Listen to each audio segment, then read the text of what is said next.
Continuando a nossa apresentação ao documento 105, Cristãos leigos e leigas na igreja e na sociedade. Estamos no capítulo 2, o item 4, o número 136 do documento.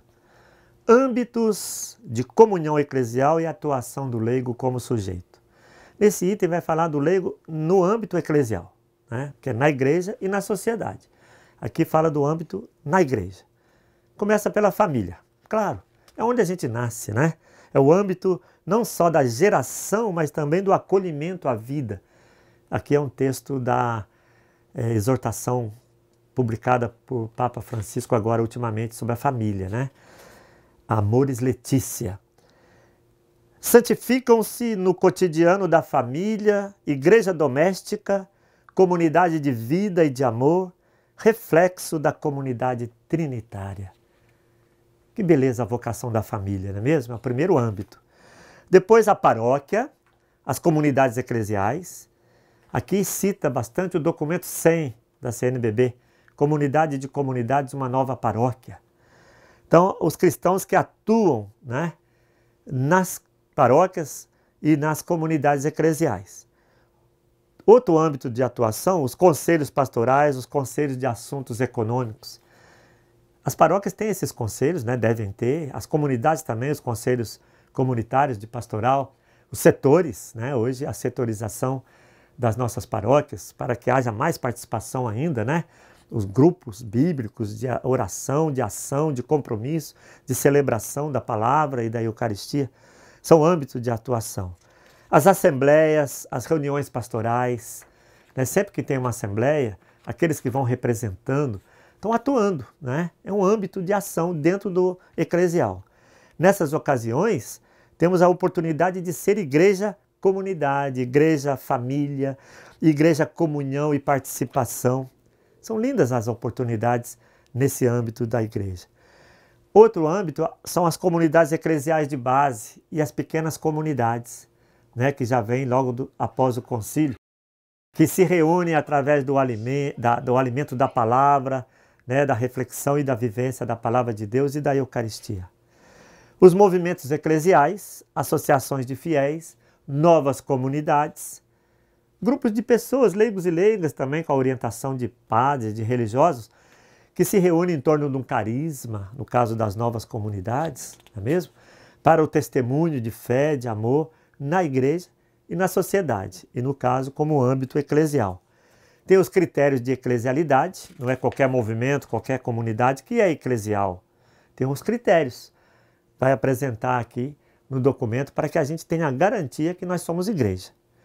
Depois o documento fala dos carismas, serviços e ministérios na igreja, no item 151. Né? A igreja é imagem terrena da Santíssima Trindade. Vejam que linda essa frase que nossos pastores colocaram aqui. A igreja é povo de Deus em relação ao Pai, corpo e esposa de Cristo com relação ao Filho e templo vivo com relação ao Espírito Santo. Está vendo? A nossa igreja, como é um reflexo, uma manifestação da Santíssima Trindade. E o Espírito nos dá carismas, serviços, ministérios, né? Capacitando a todos na igreja para o bem comum, para a missão evangelizadora e para a transformação social em vista do reino de Deus. Então não é à toa que o Espírito nos dá carismas, dons, ministérios, serviços. É para o crescimento do reino de Deus na história. E vai dizer que uma igreja é toda ministerial, que ela oferece espaços de comunhão, de corresponsabilidade e atuação dos leigos. Então somos chamados a participar ativamente, né? Ministério é quando um carisma é reconhecido e assumido pela comunidade. É um serviço que se presta. Né? Nos ministérios ordenados, né, tem os ministérios ordenados. O diácono, o presbítero e o bispo. O sacramento da ordem aí constitui os ministros da unidade da igreja, na fé e na caridade, de modo que a igreja se mantenha na tradição dos apóstolos e por eles seja fiel a Jesus, ao evangelho e à missão. Olha a importância dos ministérios ordenados, né? Nós que a cada vez mais amamos nossos diáconos, nossos padres, nossos bispos, porque eles exercem esse ministério da unidade e da comunhão e garante a tradição dos apóstolos, né? Nós estamos nessa linha, né, da tradição que vem dos apóstolos. Então, uma igreja de verdadeiros sujeitos eclesiais. O documento de Aparecida também vai nos falar, né, que sugere espaços de participação de leigos e leigas com seus serviços, ministérios na catequese, na comunhão eucarística, né, no ensino e em toda a organização, na liderança das comunidades, dos setores. Nós vemos também que em vista do reino, é importante sempre lembrar, né, tendo em vista a missão comum em favor do reino de Deus, os planos pastorais, né, o que se decide nas paróquias, nas comunidades, devem ser pensados com a participação de todos, de modo muito especial dos leigos e leigas. E conclui esse capítulo 2 com o serviço cristão ao mundo, que é uma ênfase aqui desse documento, né? Lembra que nós já comentamos que não podemos reduzir a nossa ação ao interno da igreja? O leigo que participa de tudo isso que eu falei até agora, tá ótimo, um bom leigo, mas não pode faltar o essencial, o compromisso no mundo, tá? Aí vai dizer o serviço cristão ao mundo. Eu vou ler até, dada a importância, o item 161. É missão do povo de Deus assumir o compromisso sociopolítico transformador que nasce do amor apaixonado por Jesus Cristo. Desse modo se incultura o Evangelho. Amadas e amados, vejam que o compromisso sociopolítico transformador, que é missão do povo de Deus, nasce do amor apaixonado por Jesus. Já pensou nisso? Nós não podemos deixar que esse compromisso político nasça dos interesses nossos, ou de grupos, ou de empresas. E o que acontece hoje na realidade, para nós cristãos, esse compromisso nasce do amor apaixonado por Jesus, que se manifesta a cada dia, especialmente nos pobres. Então, a política ser transformada a favor da vida para todos. Não vai excluir ninguém, mas tem que incluir os que estão à margem da sociedade. Então, a atuação cristã no social e no político não deve ser considerada ministério, mas é um serviço cristão ao mundo na perspectiva do reino. É o serviço que nós, cristãos leigos e leigas, prestamos ao mundo na perspectiva do reino.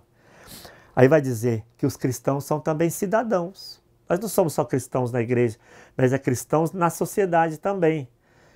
Esta cidadania brota do coração mesmo da missão da igreja, inspirada no núcleo do Evangelho, o mistério da encarnação. A palavra se fez carne e veio morar entre nós. Gente, eu fico arrepiado aqui ao ler esse texto, não é mesmo? A cidadania nasce do coração, do núcleo do Evangelho, que é o mistério da encarnação do Verbo. O Filho de Deus, segunda pessoa da Santíssima Trindade, se encarnou na história, no mundo. O filho do carpinteiro, ele era conhecido, não é mesmo? Filho de Maria, que trabalhou, que viveu, passou 33 anos no nosso meio. No seu tempo, diz lá, o governador era Pilatos, o rei Quirino e etc., para localizar historicamente, ele viveu concretamente na nossa história. Os livros de história contam a existência daquele Nazareno que foi crucificado e que teve seguidores e tem seguidores, somos nós. Então a cidadania nasce do coração do Evangelho, né? Do mistério da encarnação. Veja como é profundo, hein? O nosso compromisso. Aí diz aqui, olha, queria chamar atenção para esse ponto, nossos pastores dizem: quando imaginamos que para encontrar e servir a Deus devemos nos elevar, fechar os olhos, esquecer o mundo, nós estamos enganados, não é? Porque, na verdade, no Evangelho o testemunho é o contrário. Deus desce, entra no nosso mundo, na nossa história, para assumir em tudo a nossa existência. Desta forma, dizem nossos bispos, também os cristãos, para seguir e servir a Deus, devem descer e entrar em tudo que é humano, que constrói o mundo mais humano e que nos humaniza. Ser cristão, sujeito eclesial e ser cidadão não podem ser vistos de maneira separada. A construção, olha só o que diz o documento de Aparecida, está nesse documento também. A construção da cidadania, no sentido mais amplo, e a construção de eclesialidade nos leigos é um só e único movimento, e levam os cristãos leigos à comunhão e à participação na igreja e à participação ativa no mundo. Atuação, presença ativa no mundo.